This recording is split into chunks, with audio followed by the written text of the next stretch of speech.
ഫാമിലെ പുതിയ വിശേഷങ്ങളുമായിട്ടാണ് ഞാൻ നിങ്ങളുടെ മുന്നിൽ വന്നിട്ടുള്ളത്.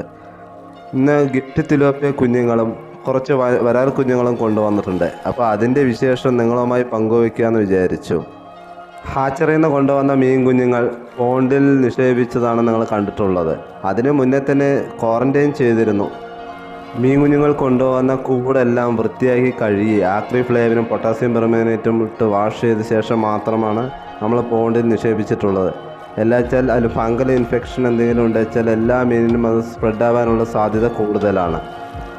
അതിനുശേഷം നമ്മൾ പെട്ടെന്ന് തന്നെ മീൻ കുഞ്ഞുങ്ങളെ തുറന്നു വിടാതെ പതുക്കെ അതിൻ്റെ കൂട് പിടിച്ച് പതുക്കെ തന്നെ തുറന്നു വിടുന്നതാണ് ഏറ്റവും ബെറ്റർ. എല്ലാ വെച്ചാൽ പെട്ടെന്ന് തുറന്നു വിടുകയാണെന്ന് വെച്ചാൽ നമ്മൾ ആ വാട്ടർ ടെമ്പറേച്ചർ ബാലൻസ് ആവാതെ മീൻ കുഞ്ഞുങ്ങൾ ചത്തുപോകാനുള്ള ചാൻസ് കൂടുതലാണ്.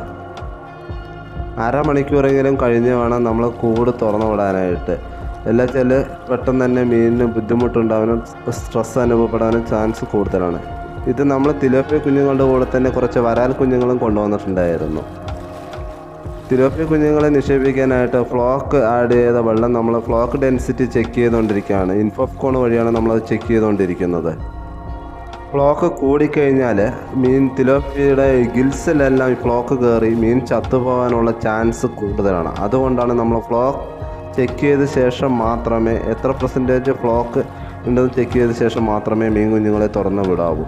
ഇപ്പോൾ കൂട് തുറന്ന മീൻ കുഞ്ഞുങ്ങളെ പതുക്കെ വിടുന്നതാണ് നമ്മൾ കണ്ടുകൊണ്ടിരിക്കുന്നത്.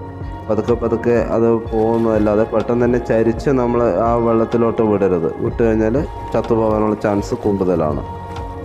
ഇതിനോടൊപ്പം തന്നെ എല്ലാ വാട്ടർ ക്വാളിറ്റിയും നമ്മൾ ചെക്ക് ചെയ്തിരിക്കണം. നമ്മളെ അമോണിയ ആണെച്ചാലും pH ആണെച്ചാലും ഹൈ റേഞ്ച്, അതിന് NO2 NO3 എല്ലാം ഇതിനോട് തന്നെ ടെസ്റ്റ് ചെയ്ത് ഫ്ലോക്ക് ഡെൻസിറ്റി എല്ലാം നോക്കിയ ശേഷം മാത്രമേ മീൻ കുഞ്ഞുങ്ങളെ ഇതിനകത്ത് നിക്ഷേപിക്കാൻ പാടുള്ളൂ. എന്നുവെച്ചാൽ വെള്ളത്തിൽ നൈട്രേറ്റോ അമോണിയോ എന്തെങ്കിലും ഉണ്ടാച്ചാൽ അതിന് ഗ്രോത്തിനെ വല്ലാതെ ബാധിക്കും. വളർച്ച ഉണ്ടാവില്ല, മീൻ മുരടിച്ചു പോകാനുള്ള സാധ്യത കൂടുതലാണ്. അതുകൊണ്ട് തന്നെ ഇതെല്ലാം ടെസ്റ്റ് ചെയ്ത ശേഷം മാത്രമേ മീൻ കുഞ്ഞുങ്ങളെ ഇറക്കാൻ പാടുള്ളൂ എന്ന് പറയുന്നതിൻ്റെ ഉദ്ദേശം. പ്ലാസ്റ്റിക് കൂടിൽ നിന്ന് മീൻ കുഞ്ഞുങ്ങൾ തനിയെ തന്നെ ഇറങ്ങിപ്പോകുന്ന വിധത്തിലായിരിക്കണം മീൻ കുഞ്ഞുങ്ങളെ തുറന്നു വിടാനായിട്ട്.